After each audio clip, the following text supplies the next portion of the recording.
This is the Hidden Killers podcast with Tony Brueski. Featuring author, psychologist, and daily contributor, Shavaun Scott. The case of Ellen Greenberg. We've been talking about this for quite some time. It's more than a decade old, and it is now finally getting the attention it deserves. It is headed to the Pennsylvania Supreme Court. They are going to take a look at this and determine if the family has the right to challenge the medical examiner's ruling more effectively. That's what this is all about. It's not going to go there. They're not going to go, oh, okay, this is going to be an open investigation now. This is them going back and saying, smaller court, lesser court that said you can't listen to these parents is going to say to that court, you better listen to these parents.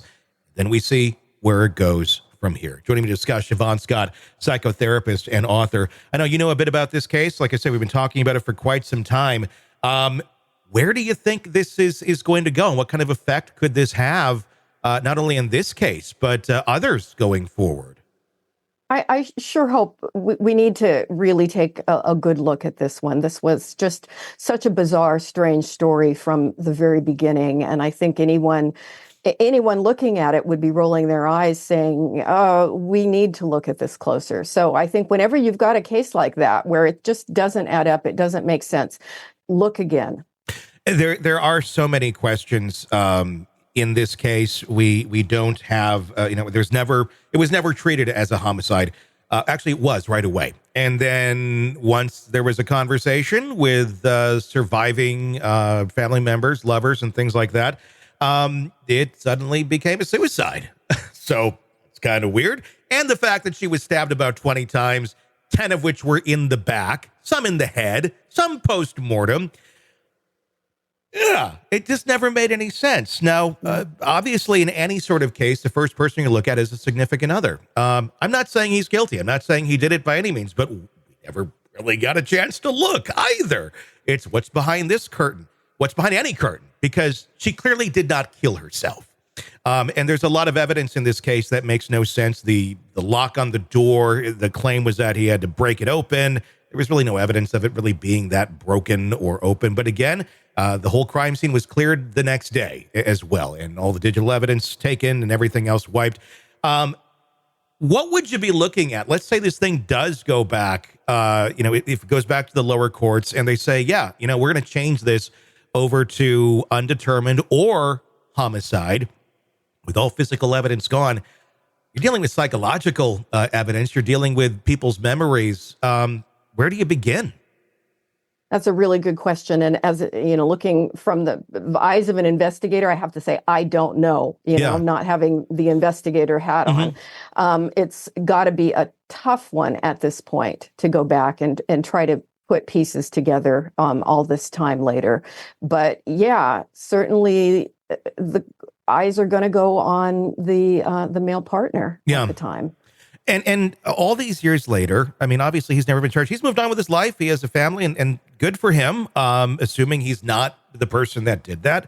But, would he be the first person that would come in for some questioning here just to try and get at least a baseline as to what was going on in life at that moment? Maybe not even looking at him as, as a potential suspect, but just what the hell was going on here? A person with information, definitely. And we'd like to think that was done immediately, and that every stone was unturned and everything looked at and everyone spoken to in her life, because, this is just the strangest case that makes no sense. And you've got to now go back and try to piece together things that, we may never know, unfortunately. And going back that many years, I mean, there's two sides you look at it going, is he a suspect? Is there anything there? Or was, he just as shocked as everyone else that his significant other had just been murdered or killed herself. That's the thing that always gets me on this case is the number one, the 911 call is one of the creepiest, weirdest 911 calls I've ever heard. I don't have it to play back this second, but if anybody goes and listens to it, it's a very callous, a very unemotional. Like, I know some people just don't have a lot of emotions. Maybe that's it. But it's weird. It's very weird to know that your lover, the person that you're supposed to be spending the rest of your life with, you're engaged, is literally lying on the ground with a knife in her. And you're just kind of, I don't know. It was a weird call. And then the fact that, okay, if you have nothing to do with this, great. Still horrible. But wouldn't you be pushing more for an investigation into what actually happened if you truly have nothing to hide?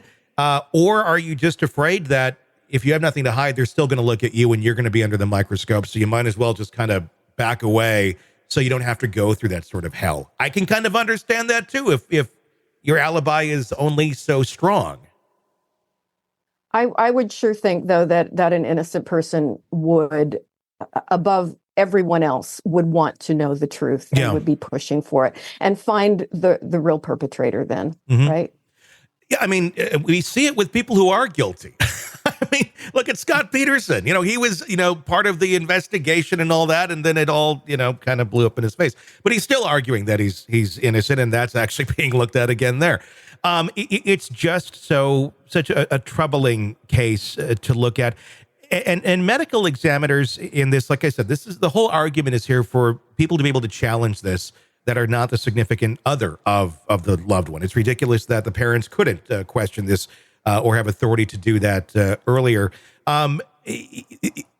There's got to be a lot of cases where you have parents that want to look into this further. Is this going to open up gates more for maybe previous cases as well, where people have felt like their hands have been tied and couldn't get a better look, a better view under the microscope of a death?